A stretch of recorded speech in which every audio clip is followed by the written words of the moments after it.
Salam əziz şagirdlər və hörmətli müəllimlər. Bizim riyaziyyat fənnindən növbəti dərsimiz çoxluqlar mövzusudur. Çoxluqlar mövzusu haqqında sizə qısa bir məlumat vermək istəyirəm. Çoxluqlar ədədlərin müəyyən sırayla düzülüşünə çoxluqlar deyilir və əlifbamızın böyük hərfləri ilə işarə olunur. Məsələn, A, B, C, D və s. Çoxluqlar üzərində müxtəlif əməllər mövcuddur. Onların birləşməsi, kəsişməsi və fərqi. Biz birinci A çoxluğunu götürək. 1, 3, 7, 9, 11 və s. Tutaq ki, B çoxluğunu götürsək, 2, 3, 5, 9.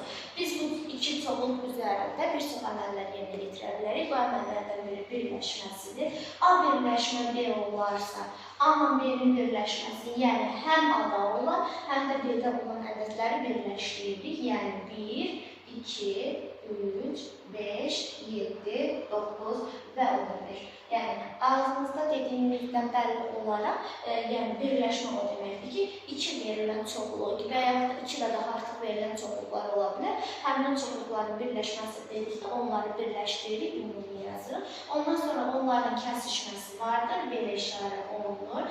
Onların kəsişməsi dedikdə isə dediyimizdən bəlli olaraq kəsişmədir. Yəni, ikisində də olan ortaq elementlər götürülür. Yəni ki, A və B-də olan ortaq elementlər götürülür. Məsələn, A-da 3 var, B-də də 3 var, ikisində də olan 3 götürürəm, sonra 7 yoxdur, 9. Bir də 9 var. Tutaq ki, bizə testdə sual verilə bilər ki, A-la B-nin kəsişməsindən alınan ədədlərin sayı nə qədərdir? Biz onda 3, 9, yəni 2 ədəd götürürük, cavab 2 olur. Sonra isə A-la B-nin fərqidir, yəni A çıxaq B də ola bilər. B çıxaq A da ola bilər. Biz birləşmə və kəsişmədə bir-birinin, yəni yerlərini dəyişsək, cavab dəyişir, amma fərq də dəyişir.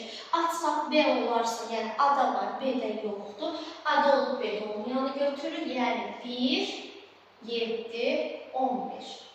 B çıxaq A olarsa, B də olub A da olmayanı, yəni 2, 5,